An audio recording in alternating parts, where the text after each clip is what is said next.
बात यह है कि India is an important player. It's a fifth largest economy, and being a fifth largest economy, being a big population, India को हम G7 से बाहर नहीं निकाल सकते.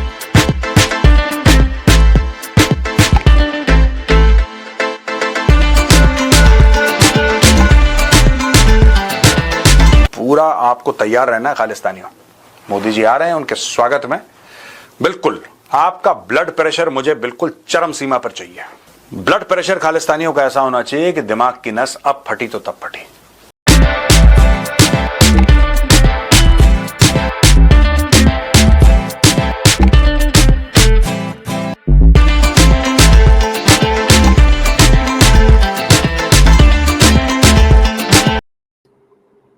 लेकिन मैं आपको एक बात बताऊं, अगर इंडिया के माइंडसेट से देखा जाए, when it comes to Pakistan, तो वो कहते हैं जनाब कि ये जो कश्मीर एंड दहशतगर्दी and all that. When it comes to Canada, वो कहते हैं जनाब ये दहशतगर्द हैं, खालिस्तानी हैं, दिस दैट. ये आपको पता है कि हिस्ट्री है, you know that is there. ये कोई नई वो चीज नहीं है. भुट्टो को भेजा और यहाँ से फील्ड मार्शल आज़म मुनीर ने फोन करा और शहबाज शरीफ साहब थोड़े से दंदनाए. वो हर मौका नहीं, वो कोई मौका नहीं छोड़ता यार. वो कोई मौका नहीं छोड़ता कनाडा को जलील करने का. और हामिद मीर, तुम ये भी देखना कि कुछ चंद दर्जन या कुछ चंद 100 तुम्हारे पाले हुए खालिस्तानी कुत्ते भी होंगे जो वहां पे भौंक रहे होंगे. तो भाई जब तक ये इमिटेशन कनाडा की तरफ से नहीं आया था, भारत तो छोड़ो जैसे चल रहा था ये इंटरनल मामला, लेकिन पाकिस्तानियां बहुत खुशी हो रहे थे. उनकी खुशी का ठिकाना ही नहीं था भाई. पूरी दुनिया में वो अलग ही ढिंडोरा पीट रहे थे कि देखिए मोदी जी को बुलाया नहीं कनाडा ने. लेकिन अब जैसे ये इन्विटेशन आ गया, कनाडा के प्रधान मैक्रोनी साहब खुद फोन करके मोदी जी को बुला लिए. फिर क्या होना था, बस मातम सुरे लोग छाती पीटने लग गए, सीना पीटने लग गए. इनके पास और कुछ काम नहीं, बस यही काम रही है. आज के वीडियो में हम ये देखेंगे, एक तरफ है हमारे भारत की तरफ से मेजर गौरव आर्या सर, और दूसरी तरफ है पाकिस्तान के कमर चीमा जी. इन लोग का, इनका क्या कहना है, क्या थॉट से भारत को क्यों बुलाया गया, वहाँ पे क्या डिस्कस होगा, इस सारी चीज़ों के ऊपर आज के वीडियोस है भाई. तो सबसे पहले चलते हैं हमारी पाकिस्तान के जो एंकर है कमर चीमा साहब, उनका क्या कहना है कि मोदी जी को क्यों बुलाया गया होगा, मोदी जी को ऐसी क्या मजबूरी थी कि मोदी जी को बुलाया गया है. मैं इसको मुख्तलिफ एंगल से देखता हूँ. मुझे ऐसे लगता है कि शायद Canada is too weak to take a decision to ignore जो है वो Narendra Modi. Canada is not that strong. Canada इतना स्ट्रांग नहीं है कि ये हम कह सकें कि जनाब ये चीज़ जो है ना वो बात हो सके. कनाडा एक उसकी इकॉनमी ठीक है, मुल्क बड़ा है, रिसोर्सेज बहुत ज़्यादा हैं, लेकिन ये एक डिप्लोमेटिक डिसीजन है. और दूसरी बात ये भी है कि कनाडा ने इसका फैसला किया होगा कि अगर हम नरेंद्र मोदी को बुला लेते हैं तो हम ताल्लुकात को रिपेयर करेंगे इंडिया के साथ. लेकिन मैं आपको एक बात बताऊं, अगर इंडिया के माइंडसेट से देखा जाए, when it comes to Pakistan, तो वो कहते हैं जनाब कि ये जो कश्मीर एंड दहशतगर्दी and all that. When it comes to Canada, वो कहते हैं जनाब ये दहशतगर्द हैं, खालिस्तानी हैं, दिस दैट. ये आपको पता है कि हिस्ट्री है, you know that is there. ये कोई नई वो चीज़ नहीं है. सो होता क्या है, कैनेडियंस को ये था कि अगर हमने ये मौका गंवा दिया तो हम एक नई जंग शुरू कर देंगे मजीद. So now is a time कि अमेरिका के साथ मामलात ख़राब हैं, दुनिया की इकॉनमी सुकड़ रही है, डोनाल्ड ट्रंप साहब जो हैं वो टैरिफ्स के ऊपर बातें होंगी, तो हमें क्या ज़रूरत है एक बड़ी इकॉनमी को आउट ऑफ द लूप रखने की. हमें क्या ज़रूरत है कि एक हम ऐसी इकॉनमी के साथ लड़ाई शुरू कर लें जो हमें जिससे हमें फ़ायदा हो रहा है. एक देखें, India is a big country, तो उनको इस चीज़ का अंदाज़ा है कि अगर हम ये करते हैं तो ये हमारे लिए एक मुश्किल पैदा हो जाएगी. सो हम नहीं चाहते कि ये चीज़ जो है, ये मुश्किल जो है वो हमारे सामने आए. दोस्तों, जब प्रधानमंत्री कनाडा मार्क कार्नी से यह पूछा कि आपने मोदी जी को क्यों बुलाया है, यहां पे तो केस चल रहा है भारत के खिलाफ, तो उन्होंने ये बोला कि साहब देखिए केस चल रहा है, मैटर सब जुडिस है, इसमें मेरा बोलना ठीक नहीं है.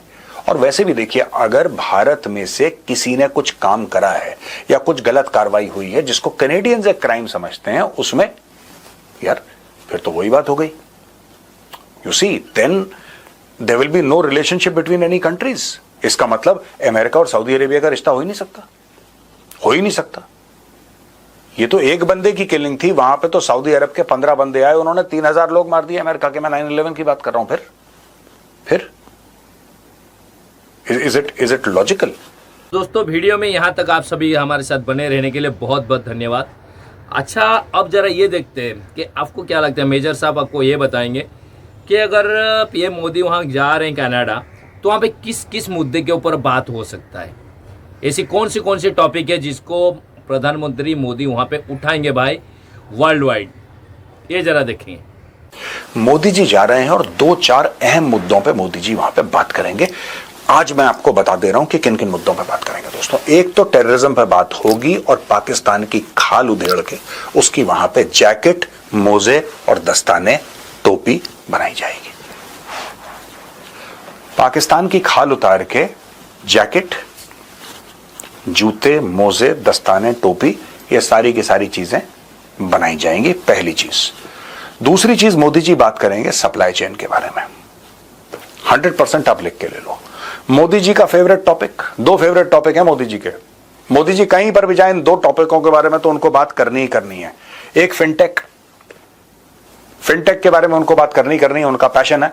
और दूसरी चीज आत्मनिर्भर भारत, मेक इन इंडिया, ये भी चीज होने वाली है। फिर होना हो मोदी जी ये बोलें कनाडा से कि ठीक है आप ऑयल और गैस बेचते हैं, हो सकता है हम आपसे ऑयल एंड गैस खरीदना चाहें, यह भी बात हो सकती है। स्टूडेंट्स के बारे में बात हो सकती है क्योंकि वहां पे स्टूडेंट्स का बड़ा मामला चल रहा है कनाडा में, उसके बारे में बात हो सकती है। कनाडा के साथ किस प्रकार से रिश्ते वापस ट्रैक में लाने हैं। आपको पता है जब जस्टिन ट्रूडो था तो देखिए ना, बात यह नहीं है, बात यह है कि अगर कनाडा को यह लगता कि किसी भारतवासी ने या किसी भारत के सिटीजन ने कनाडा में किसी XYZ बंदे का कत्ल कर दिया फॉर एग्जांपल, और उनको यह लगता कि कहीं ना कहीं इसमें गवर्नमेंट ऑफ इंडिया का हाथ है, उनको ऐसा लगता, फॉर एग्जांपल मैं एक उदाहरण दे रहा हूं, मेरा सीधा सीधा जो इशारा है हरदीप सिंह निज्जर की ओर है, ठीक है, जिसका मर्डर हो गया वहां पर। चलो, अगर कनाडा को यह लगता भी था तो इसका एक तरीका है बोलने का, एक तरीका होता है। आप दंदनाते हैं, आप पार्लियामेंट में 4 बातें करते हैं, आप दुनिया के सामने अपने आप को प्रोपोगेट करना, अपना PR खुद करना, यह काम जस्टिन ट्रूडो ने करा।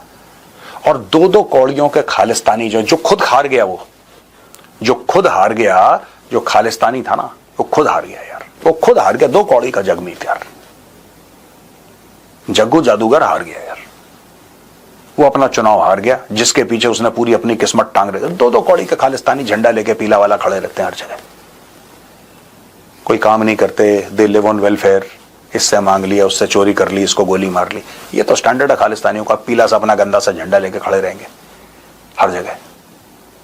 तो यार एक बात बताओ ना, if that be the case, is this the kind of human resource that you want in Canada? This filthy useless human resource, ये घटिया 2 कौड़ी का ह्यूमन रिसोर्स, ये चाहिए आपको कनाडा में? तो भैया ये तो कनाडा को सोचना पड़ेगा कि आपको खालिस्तानियों से रिश्ते अच्छे करने हैं कि आपको भारत से रिश्ते अच्छे करने हैं। G7 का जो इतिहास रहा है अभी तक, जहां 2000 इससे पहले भी 8-10 साल से जहां जब होता है G7 की बैठक, हमेशा मोदी जी को बुलाया जाता है, मोदी जी जाते हैं, उसमें शिरकत करते हैं और वहाँ पे बड़े बड़े मुद्दे के ऊपर बात होती है। एक तरफ अगर देखा जाए, जो जैसे पहले कहा जा रहा था कि इसमें एक बार G7 में शायद कनाडा इनको इन्वाइट ही ना करें, सबको ही लग रहा था, हमें भी यही लग रहा था। लेकिन मसला यहाँ पे ये है कि कनाडा इंडिया को इग्नोर कैसे करेगा? आप इग्नोर कर ही नहीं सकते क्योंकि दुनिया का 4th-5वीं सबसे बड़ी लार्जेस्ट बड़ा इकोनॉमी है, दुनिया का सबसे बड़ी बाजार यही है, तो आप इसको इग्नोर कैसे करें भला? और कल को कनाडा के साथ जो रिलेशन अगर सही करना है, ये सबसे बहुत अच्छा मौका था, चांस था कनाडा के लिए कि वो भारत से अपनी रिलेशनशिप जो इससे पहले ट्रूडो साहब खराब करके गए उसको सुधार ले। और भारत को भी ऐसा एक प्लेटफॉर्म की जरूरत है क्योंकि ऑपरेशन सिंदूर होने के बाद काफ़ी अलग थलग पड़ गया था भारत वर्ल्ड के एरिया में। लेकिन एक मौका है कि हमारे मोदी जी जाएंगे, देश के बारे में बाकी इंटरनेशनली मुद्दों के ऊपर बात करेंगे, तो फिर थोड़ा हाइप हो जाएगा ये सारी चीज़ें, वो एक अलग मसला। दूसरी बात जो बैकअप साइड पे ये चल रहा था, कह रहे हैं कि G7 में जितने बाकी जो देश हैं, जैसे फ्रांस है, इटली है, जापान है, जर्मनी है, ये लोग कह रहे हैं कि फोर्स किए कनाडा को कि भाई तुम्हारा जो पर्सनल प्रॉब्लम है वो अपने पास रखो और ये इंटरनेशनल मुद्दा है तो यहाँ पे भारत को इन्वाइट कीजिए, उसके बिना काम नहीं चलेगा आपका। ये काफ़ी लोग का कहना है, बहुत से मीडिया पर्सन से बात को उठा रहे हैं, हालांकि इसका कोई अभी तक क्या बोलते हैं तुष्टि नहीं हो पाई है, कहते हैं बैक साइड पे चल रहा है, ऐसे चलता रहता है। दोस्तों ये वीडियो आपको कैसी लगी आप हमें कमेंट करके जरूर बताइए।